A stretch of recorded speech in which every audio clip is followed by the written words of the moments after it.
الحمد لله وكفى وسلام على عباده الذين اصطفى أما بعد فقد قال الله تبارك وتعالى يا أيها الرسل كلوا من الطيبات وعملوا صالحا۔ معزز حاضرین، ہم لوگ کل سے یعنی پچھلے کل سے دعا کے آداب اس کو جان رہے ہیں۔ کل کے درس میں ہم نے جانا تھا کہ ہماری دعا غیر مؤثر کیوں ہے، یعنی ہماری دعا میں اثر کیوں نہیں ہے۔ تو اس میں پہلا سبب یہ جانا تھا کہ عدم اخلاص یعنی للہیت ہماری دعا میں نہیں ہے، جس کی وجہ سے ہماری دعا غیر مؤثر ہو رہی ہے۔ دعا قبول ہونے کے لیے اگر اس ادب کو اپنایا جائے، بلکہ یہ شرط بھی ہے، کہا تھا کہ ہماری دعا فقط اللہ کے لیے ہو اور اللہ کی رضامندی کے لیے ہو۔ دوسرا ادب ہے دعا میں حرام کمائی سے بچنا۔ ہم اتنی دعائیں کرتے ہیں، اگر ہم اپنی زندگی میں دیکھا جائے تو ہماری زندگی میں ہماری کمائیاں حرام ہیں، ہم حلال کمائی سے دوچار نہیں ہیں، بلکہ ہماری کمائی میں حرام کھانا بھی شامل ہو گیا ہے۔ یہی اللہ رب العزت پورے رسولوں کو حکم دیتے ہوئے کہا یا ایھا الرسل کلوا من الطیبات وعملوا صالحا، اے رسولوں پاک غذا کھاؤ، کلوا من الطیبات، پاک غذا کھاؤ یعنی حلال غذا کھاؤ، وعملوا صالحا اور نیک اعمال کرو۔ اللہ کے رسول صلی اللہ علیہ وسلم ایک طویل حدیث ذکر کرتے ہیں۔ حدیث اس طرح ہے، فرماتے ہیں یا ایھا الناس ان اللہ طیب لا یقبل الا طیبا، اے لوگوں اللہ پاک ہے اور اللہ تعالیٰ پاک چیزوں کو، حلال چیزوں کو قبول کرتے ہیں۔ پھر آگے فرماتے ہیں وَإِنَّ اللَّهَ أَمَرَ الْمُؤْمِنِينَ بِمَا أَرْسَلَ بِهِ الْمُرْسَلِينَ، اور اللہ تعالیٰ مومنوں کو وہی حکم دیتے ہیں جو رسولوں کو حکم دیا تھا۔ رسولوں کو کیا حکم دیا اللہ تعالیٰ؟ یا ایھا الرسل کلوا من الطیبات واعملوا صالحا، اے رسولوں پاک چیزیں کھاؤ، حلال چیزیں کھاؤ اور نیک اعمال کرو۔ انی بما تعملون علیم، میں جانتا ہوں تمہارے اعمال کو۔ پھر آپ نے ذکر کیا ثم ذکر الرجل، پھر ایک آدمی کے بارے میں آپ نے بتایا یطیل السفر، لمبا سفر کرتا ہے، اشعث اغبر، اس کے بال بکھرے ہوئے تھے، اغبرا اس کا حال پورا گندا حال تھا۔ ایک آدمی اگر اونٹ پر ریگستان جیسے جگہوں پر، کھلے جگہوں پر، صحرا علاقوں میں لمبا سفر کریں گا، ظاہر سی بات ہے دھول وول اڑ کر کے حالت کیسی ہو جائے گی، اس کی بے حال ہو جائے گا، پورا گندا حال ہو جائے گا۔ تو اللہ کے رسول صلی اللہ علیہ وسلم ذکر کرتے ہیں کہ ایک آدمی لمبا سفر کیا، بال بھی بکھر گئے اور حال بھی جو ہے اس کا پورا گندا ہو گیا، بے حال ہو گیا اس کا۔ یمد یدیہ الی السماء، وہ اپنے ہاتھوں کو آسمان کی طرف اٹھاتا ہے۔ تو دیکھیں اس میں غور کرنے کی بات یہ ہے کہ سفر، حالت سفر میں جو دعا کی جاتی ہے یہ قبولیت کا سبب ہے۔ سفر کی دعا اللہ تعالیٰ رد نہیں کرتے۔ تو یہاں پر آدمی ایک سفر میں ہے اور دوسری چیز عاجزی ہے اس کا جو حال اللہ کے رسول صلی اللہ علیہ وسلم بیان کر رہے ہیں کیسا ہے؟ عاجز حال میں ہے۔ یمد یدیہ، تبھی تو وہ کیا کر رہا ہے؟ اپنے دونوں ہاتھوں کو اٹھا رہا ہے، کہہ رہا ہے یا ربی یا ربی، اور اللہ تعالیٰ کو یہ نام دعا کے لیے خصوصاً رب بہت زیادہ پسند ہے اللہ تعالیٰ کو. آپ دیکھیں قرآن کریم کے دعائیں، ربنا آتنا فی الدنیا حسنہ، ربنا لا تؤاخذنا ان نسینا. تو دعائیں قرآن کریم میں جو انبیاء نے کی ہیں وہ کس سے شروع ہیں؟ ربنا سے شروع ہوئی ہیں. ربنا ظلمنا انفسنا، ربنا اغفر لنا ولاخواننا الذین سبقونا، ربی زدنی علما، رب اجعلنی من الصالحین، رب هب لی من الصالحین. تو بہرحال قرآن کی جو دعائیں ہیں رب سے ہیں. تو اس میں تین چیزیں ہیں، ایک سفر، دوسرا عاجزی، تیسرا ہاتھ کا اٹھانا، ہاتھ کا پھیلانا. یہ دعا کے قبولیت بلکہ جو ہے ادب دعا میں سے ہے، یہ انشاءاللہ اس کا ذکر کیا جائے گا. اور چوتھی چیز جو ہے وہ جو کلمات ادا ہو رہے ہیں وہ رب سے شروع ہو رہے ہیں. یا رب یا رب. فرماتے اللہ کے رسول صلی اللہ علیہ وسلم وَمَطْعَمُهُ حَرَامٌ، اس کا کھانا حرام ہے، وَمَشْرَبَهُ حَرَامٌ، اس کا پینا حرام ہے، وَغُذِيَ بِالْحَرَامِ، بلکہ یہ جو پیدا ہوا، پیدائش جو اس کی ہوئی، اس کی بڑھوتری جو ہوئی، حرام نوالے ٹھوس ٹھوس کر کے. یعنی باپ کی کمائی حرام تھی، بیٹا جو ہے پلا کس میں پلا؟ حرام غذا میں پلا ہو، باپ کی حرام کمائی میں پلا.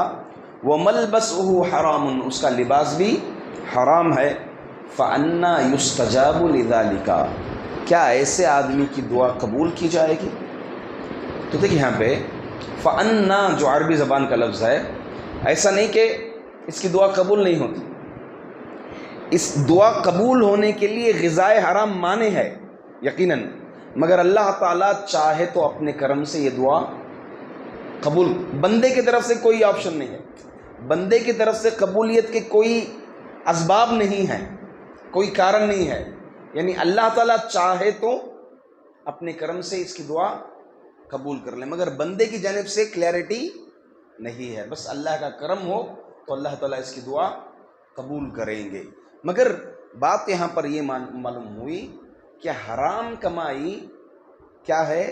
دعا کی قبولیت کے لیے غیر مؤثر ہے. ایک شکایت ہے آج کل، آپ دیکھتے ہیں گے رقیہ شرعیہ بولتے ہیں، یعنی جنوں کی وجہ سے، بیماریوں کی وجہ سے دعائیں پڑھا کر کے بلاتے ہیں مولوی صاحبوں کو، آ کر کے لمبی لمبی ایک گھنٹہ دعائیں کرتے ہیں. کچھ لوگوں کا معاملہ تو ایسا ہے کہ کئی راقیوں کو، 10 راقیوں کو، 20 راقیوں کو بلا کر کے زمانے سے علاج کراتے ہیں، مگر جو ہے علاج نہیں ہوتا ہے، غیر مؤثر ہوتا ہے. ہاں، اس کی ایک وجوہات کئی ہوں گے. اس کی ایک وجہ یہ بھی ہو سکتی ہے کہ حرام کمائی بھی رقیہ شرعیہ غیر مؤثر ہوگی اس فرد پر. اس فرد کو چاہیے، یا اگر اس کی اولاد ہے تو اس کے والد کو چاہیے کہ وہ حرام کمائی سے روکے، کیونکہ جس کی غذا حرام سے ہوتی ہے رقیہ شرعیہ بھی غیر مؤثر ہو سکتا ہے، سبب ہو سکتا ہے، یہ بھی ایک کارن ہو سکتا ہے. تو آج ہماری دعا جو غیر مؤثر ہو رہی ہے وہ حرام کمائی. اب حرام کمائی کیا ہے؟ حرام کمائی کئی صورتیں ہو سکتی ہیں. سود حرام کمائی میں سے. ہم میں سے کتنے افراد بینکوں سے لون لیتے ہیں؟ کتنے افراد لونز کے ذریعے سے، لون سے جو ہے گھر خریدتے ہیں؟ کتنے افراد گاڑیاں خریدتے ہیں لون سے؟ ہاں، اور قرضے میں ڈوبتے ہوئے جا رہے ہیں. اور کتنے جو ہے زیورات سب بینکوں میں گروی رکھ کر کے بینک سے قرض لے لیے ہیں. یہ سب کیا ہیں؟ سود. کھانا بھی کھلانا بھی، دونوں سب کس، کھانا کھلانا، لکھنا، گواہ بننا، سب کس دائرے میں آ جاتے ہیں؟ سب برابر دائرے میں آ جاتے ہیں. اللہ کے رسول صلی اللہ علیہ وسلم نے فرمایا لعن اللہ آکل الربا وموکلہ وشاہدیہ وکاتبہ، لکھنے والا، دیکھنے والا، گواہ بننے والا، تمام کے تمام، کھانے والا اور کھلانے والا، سب برابر شامل ہیں اس میں. تو سود ایک کیا ہے؟ حرام کمائی کا ذریعہ ہے. اسی طرح سے کسی کا مال ہڑپ کرنا، یا کسی کو دھوکے سے کوئی چیز بیچ دینا اور اپنے آپ کو شاطر سمجھنا، اپنے آپ کو چالاک سمجھنا، یہ بھی جو ہے حرام کمائی کی ایک صورت ہے. بیع پر بیع کرنا، یہ بھی حرام کمائی کی ایک صورت ہے. تو حرام کمائی کی صورت کیا ہے؟ جس کو اسلامی آداب، اسلام نے جن چیزوں سے منع کیا ہے، اسلام جو طریقے سے منع کیا ہے مال کے حصول کا، وہ طریقہ اپنا کر کے مال حاصل کرنا یہ حرام ہے۔ یہ کیا ہے؟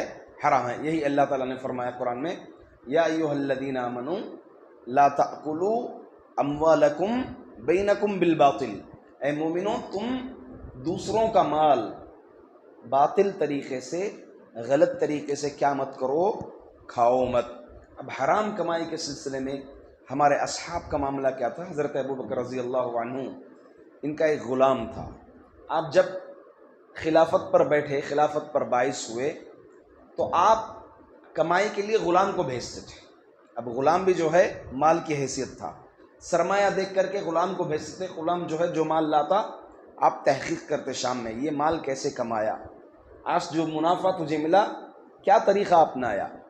ایک دفعہ جو ہے آپ نے عجلتاً، جلدی میں کھانا کھانا شروع کر دیا۔ دوران کھاتے ہوئے آپ نے غلام سے پوچھا کہ یہ آج کا منافع کیسے حاصل ہوا؟ تو آپ کا غلام بتایا، زمانے جاہلیت میں وہ ایک آدمی کو مستقبل جو بتاتے ہیں، تقدیر کی باتیں جو بتاتے ہیں، ہاتھ دیکھ کر کے یا پھر کسی بھی طریقے سے، اس طریقے سے انہوں نے ایک آدمی کی مدد کی تھی، غائبانہ بات بتائی تھی، تو وہ منافع جو ہے آج مجھے اس آدمی نے عطا کیا، تو اسی کے ذریعے سے میں یہ مال لایا ہوں۔ تو فوری طور پر حضرت ابوبکر رضی اللہ عنہ باہر نکلے، اپنی انگلیوں کے حلق میں ڈال کر کے آپ نے قے کیا، کہا کہ حرام کمائی کا ایک لقمہ میرے پیٹ کے اندر نہ آئیں۔ تو حرام کمائی چاہے مختصر ہو، اگر کوئی یہ سمجھتے ہیں کہ میں تھوڑا ہی کھایا نا، میں تھوڑا ہی کھاتا ہوں، 95% تو پاک ہے میرا مال، 5% صرف حرام ہے، 1% صرف حرام ہے، میں تو صرف 100 روپیہ ہی حرام طریقے سے لے رہا ہوں، اگر کوئی یہ سمجھتے ہیں تو یہ بھی حرام کے دائرے میں آ جاتا ہے۔ چھوٹی چیز کھانے سے بھی روزہ ٹوٹ جاتا ہے، پیٹ بھر کر کے کھانے سے بھی روزہ ٹوٹ جاتا ہے، تو چھوٹی چیز بھی جو ہے حرام کمائی کا باعث بن سکتا ہے، اس لیے ہمیں حرام کمائی سے بچنا چاہیے۔ اللہ کے رسول صلی اللہ علیہ وسلم ایک حدیث بتاتے ہیں، لَيَأْتِيَنَّ عَلَى النَّاسِ زَمَانٌ لَا يُبَالِ الْمَرْءُ بِمَا أَخَذَ الْمَالِ أَمِنَ الْحَلَالِ أَم مِنَ الْحَرَامِ۔ لوگوں پر ایک زمانہ ایسا آئے گا کہ آدمی جو مال لے گا، کمائے گا یا حاصل کرے گا، اب یہ تفصیل نہیں دیکھے گا وہ کہ یہ حلال ہے یا حرام ہے، مال ملا بس لوٹو، مال ملا بس حاصل کرو۔ آج کل یہی زمانہ ہے جس کی وجہ سے ہم گڑ گڑا رہے ہیں، دعائیں پہ دعائیں کر رہے ہیں۔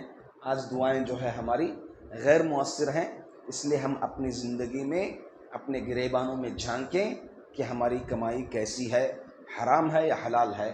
اگر حرام ہے تو قطعاً اس سے رک جانا چاہیے، اور حلال کمائی کی طرف ہمیں توجہ دینا چاہیے، اس پر محنت کرنا چاہیے۔ یہی انبیاء کا شیوا ہے اور نیک لوگوں کا شیوا ہے۔ اللہ تعالیٰ سے دعا ہے کہ اللہ تعالیٰ امت مسلمہ کو حلال طریقے سے روزی کمانے کی توفیق عطا فرمائے۔ جو لوگ پریشان حال ہیں روزی کے معاملے میں، اللہ تعالیٰ ان کے لیے حلال دروازے فراہم فرما دے۔ جو قرض میں ڈوبے ہوئے ہیں، اللہ تعالیٰ قرض لوٹانے کے ذرائع استوار فرما دے۔ آمین۔ وآخر دعوانا ان الحمد للہ رب العالمین۔